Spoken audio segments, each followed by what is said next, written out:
I'm not in any of the problems. Oh, yeah. Other than Okay, write this down, and y'all can chit chat later. We have to do this. Okay. Are any of these years recognizable for you? Yes. Okay, what happened in 1775? Bunker Hill and Ticonderoga and lots of other battles. Lexington and Concord. Lexington and Concord. L&C, write this down as I put it up here. Lexington and Concord. Fort Ticonderoga.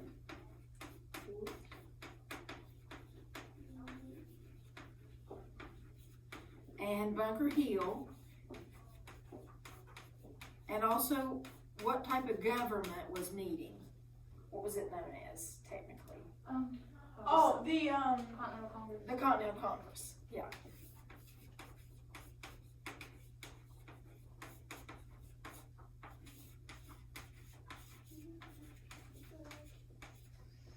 I bet you'll like those out. There's like all the years.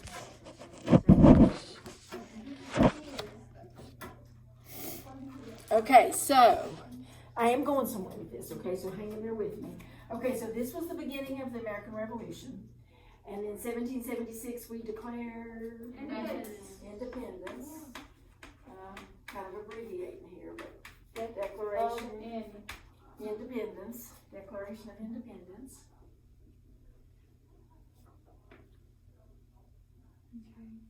And then the American Revolution basically takes place officially from 1775, but 1776 when we declare independence until the last battle in 1781, which was Yorktown.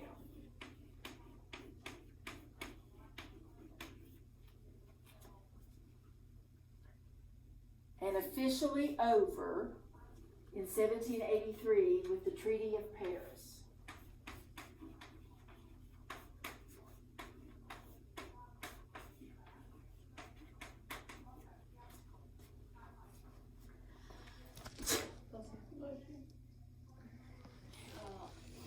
Now, it's this section I want to talk to you about. From 1777 on, actually all the way to 1789, we did have a type of government. I mean, our founding fathers, if you will, that were in the Continental Congress, they, in 1777, they develop a type of government that they feel like will work for the United States of America. And it was called the Articles. You probably are thinking of it already. What is it? Of Confederation. Because you've heard this story before.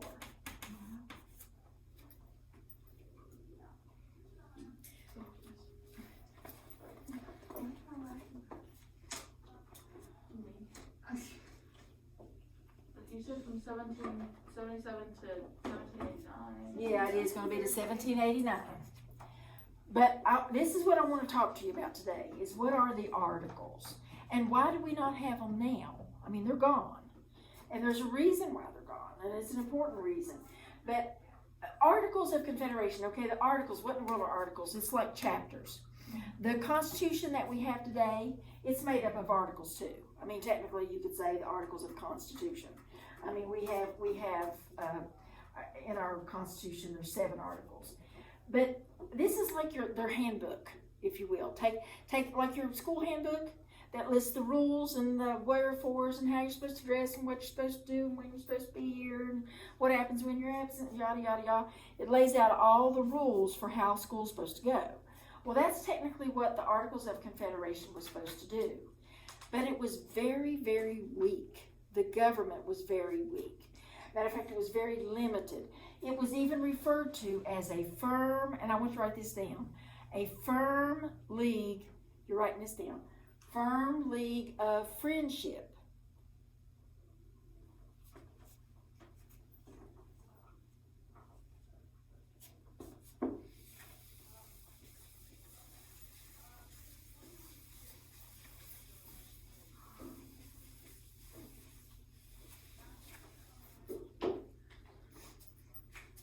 Now, they're written and devised and put together in 1777, but they actually don't take effect until the war's over. And when was the last battle? Yorktown, which is 1783. 1781, and then the Treaty of Paris, 1783. But it's in 1781 that the Articles really kick in, because what are they doing during the Revolution? The only worry is survival. You know, the people in Congress, they did not want to get captured or caught, so they're probably always on the move, trying to get out of the way so that the British are not going to capture them. I mean, their main goal is just, let's get through the war, and then we'll worry about all these rules. Well, under the Articles, I'm going to explain some things about the Articles, because it's real important to understand why we no longer have them. I mean, there's a reason why they did away with them. And if you will, the Articles of Confederation just said, we're going to take our new country made up of 13 now new states, and we're going to work together, but we're really not going to force anybody to do anything that they don't want to do. Okay, so the real power in government was at the state level, and that was very important to our founding fathers. And that's really, you know, when we talk about the Electoral College today, one of the reasons why the states have so much power in the Electoral College is really because of this. The founding fathers wanted to ensure each state was more important than really the individuals within the state, because we are the United States of America. We're not the United People of America, we're the United States of America. That's important. Well, in the Articles, they had a unicameral Congress.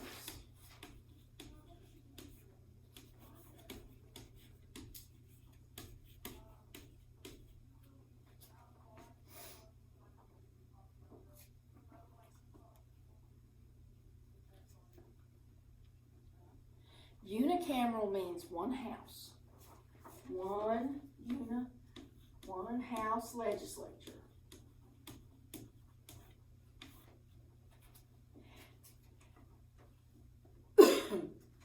How many houses are in our legislature today? 2. Congress, we have the Senate and the House of Representatives. That makes up Congress. We're bicameral today, but they had a unicameral Congress. One state, one vote. Virginia counted as much as Rhode Island. New Jersey counted as much as South Carolina. One state, one vote. So if you had a big state with a lot of people in it, and then you had a small state with just a few people in it, they didn't have, you know, it really wasn't fair, because both of those states counted as one. And they had to agree to everything unanimously. Everything had to be total agreement before they could pass any laws. Can you imagine? I can't imagine us, 6 of you and 1 of me, agreeing on something totally. You know, can you imagine all these different people? I mean, New England lived entirely different than people down in the South. South Carolina, Georgia, North Carolina, Virginia, they were all slave states. The New England states weren't. Or they didn't, they could have slaves, but most of them didn't want slaves, and really wasn't economically sound for them to have slaves. But they had to be in total agreement. It was unicameral. They really could not raise a military. They had no ability to put together an army. Now, you say, well, they just fought a war, so obviously they did. Well, that was a war where all 13 had a vested interest in winning that war. You know, all 13 were against the British. If, for some reason, if you think about America at that time, okay, now I know we don't look anything like that at all, but if this was Florida, I think you can make that out. And Georgia, of course, is just north of Florida. So the United States stopped, of course, at Georgia. Well, Spain owned Florida. What if the Spanish decided they wanted to take Georgia? Would the government have been able to organize an army to go down there and fight off the Spanish? No, they wouldn't have. And people in New Hampshire and and the states up here, Massachusetts and all, they wouldn't have cared. They would have said, y'all have to deal with this on your own. You're all on your own now. Okay, they wouldn't have seen themselves as being threatened. So they couldn't raise a military. So I write it down and then I mark it through. So that helps me to remember it. They couldn't raise money by taxes. Part of the deal with the Treaty of Paris, there were two provisions in that treaty. One was that the British would leave. We wanted the redcoats, the lobster backs, as they called them. We wanted those military guys, we wanted them to go back across the ocean home. Leave us alone.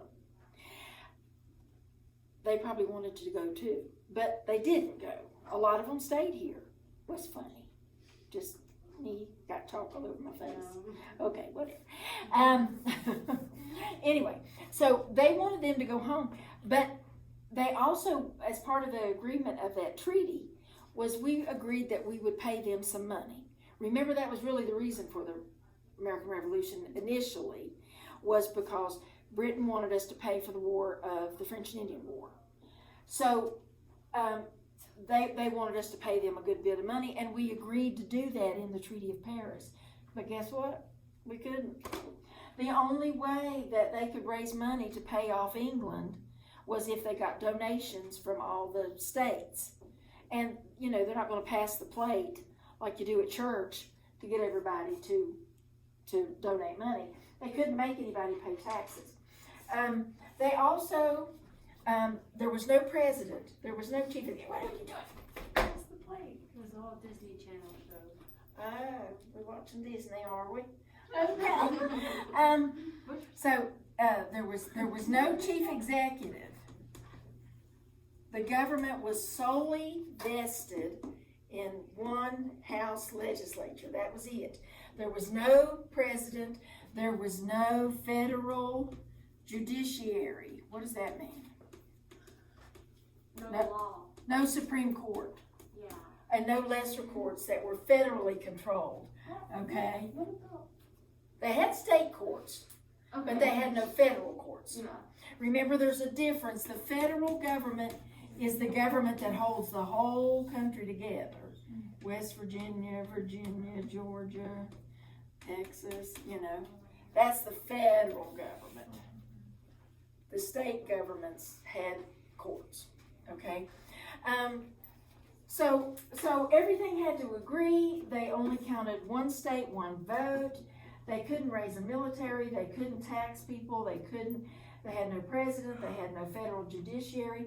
They had no real authority because they said that we're just going to be a firm league of, Nation. no, what did I say at the beginning? Friendship. Friendship. We're just going to be a bunch of friends. We're going to be 13 friends. We're going to hold hands and sing Kumbaya and let, you know, whatever happens, happens. But this doesn't work, okay? And as they proceed along, in the winter of 1786, 87, there's going to be a rebellion in Massachusetts. It's called Shays' Rebellion. How about that, Shay? Have a rebellion named after you? Shays' Rebellion in Massachusetts doesn't spell it the same way Shay does, totally. Because the man's name was Daniel Shays. And he's going to lead a bunch of people against the government of Massachusetts because the government of Massachusetts was foreclosing on their homes and their farms and taking their property. And they said, no, you're not. And they, you know, gathered together and they had weapons and they were going to shoot people and everything else. But here was the deal. Okay, this is a little rebellion in Massachusetts. But there was no ability for the federal government or anybody to go in and stop it.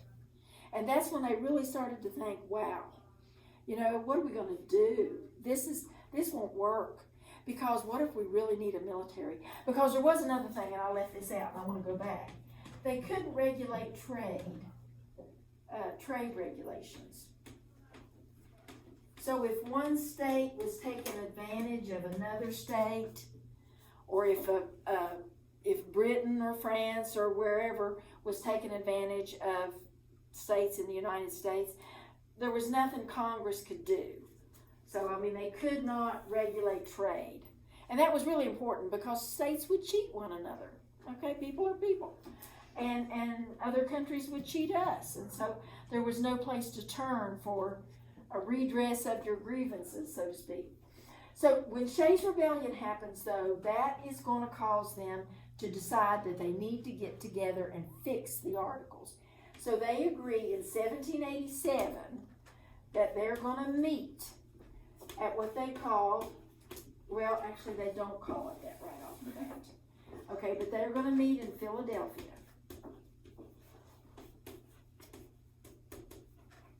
And they're going to send delegates from all the states. All of them don't show up initially. Eventually, it takes a while for them to show up. But they're going to meet in Philadelphia with the idea that they're going to fix the problems within the Articles. But of course, what they're going to end up doing, they're in Philadelphia from May to September.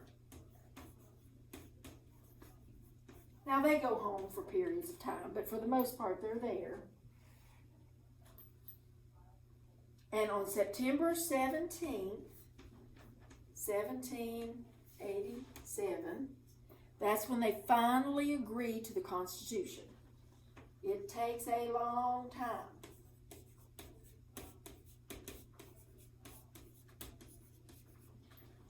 And they sign the Constitution. So they negotiate and they fight and they squabble back and forth from May to September over all kinds of issues. The states, these little bitty states that were on equal footing, well, not that one, Texas is not a little bitty state, it wasn't in the Union then anyway. But the small states like Rhode Island that were equal with Virginia and Georgia and all the others, they didn't want to give that up. They didn't want to lose that kind of power. But they're going to have to eventually. And that's why they finally divide into two houses. And they make one house based totally on equality. What house is that today? Do you know? The Senate. The Senate has 2 senators from every state. California, the most populous state in the Union, has 2 senators. West Virginia, one of the least populated states in the Union, has 2 senators. We are equal with everybody else in the Senate. But now the House is based on how many people live in your state. So California, with so many people, they have 53 representatives from California in Washington, D.C. that are in the House of Representatives. West Virginia has 3. Okay, so we were 3 points or three representatives from West Virginia in Washington, and California has 53. Okay, so we're outnumbered there, but we're outnumbered as far as people goes too. I mean, they have more people than we do. But anyway, so that kind of explains to you how the Constitution comes about. I mean, we're going to get more into detail with it, but I'm not going to go into it all right now. I want to talk about the compromises that comes along. But mostly 1787 is going to be when the Constitution is signed, but it's not ratified. That's a term you'll need to know. Ratify. Anybody know what that means? To get rid of? No, it's the opposite. To approve. To approve. To approve of it. If something is ratified, it's approved. It takes 2 years, 1787 to 1789, before the Constitution comes into effect. Because all 13 states did not have to ratify it in order for it to go into effect. But you didn't want, well, let me just back up a little bit. In order for it to go into effect, when they wrote the Constitution, 9 out of 13 had to approve of it for it to take effect. But you didn't want to become a country with a new government and leave out a whole group of people, 4 states. I mean, so it wasn't until 1789 that all 13 finally are going to ratify it. And it becomes our new government, the Constitution. 1791 is going to be the first change that's made to the Constitution. And when you make a change to the Constitution, it's called an amendment. When you make a change or an addition to is an amendment. The first 10 amendments, there's only 27 in the Constitution today, but the first 10 was lumped in one sum, one pot, 1 through 10. Remember what they're called? Forget it. BOR is the Bill of Rights. Bill of Rights. Yeah. Our Bill of Rights were added to the Constitution in 1791. And that gave us the, freedom of religion, freedom from religion, assembly, press, petition, speech, and right to keep and bear arms, and all kinds of other things that we're going to look at later. Okay? So we're done. That's all we're going to do for today. You're good. And unless you have questions. Anybody have questions? Huh? Bill. Can you know the Bill of Rights? Do you know it? No, I know who wrote it. Oh, who? James Madison. Well, James Madison is the father of the Constitution. Yeah. He's kind of that. I mean, they had to kind of develop them. He was a primary author of it. Yeah. Let's put it that way. Bill of Rights.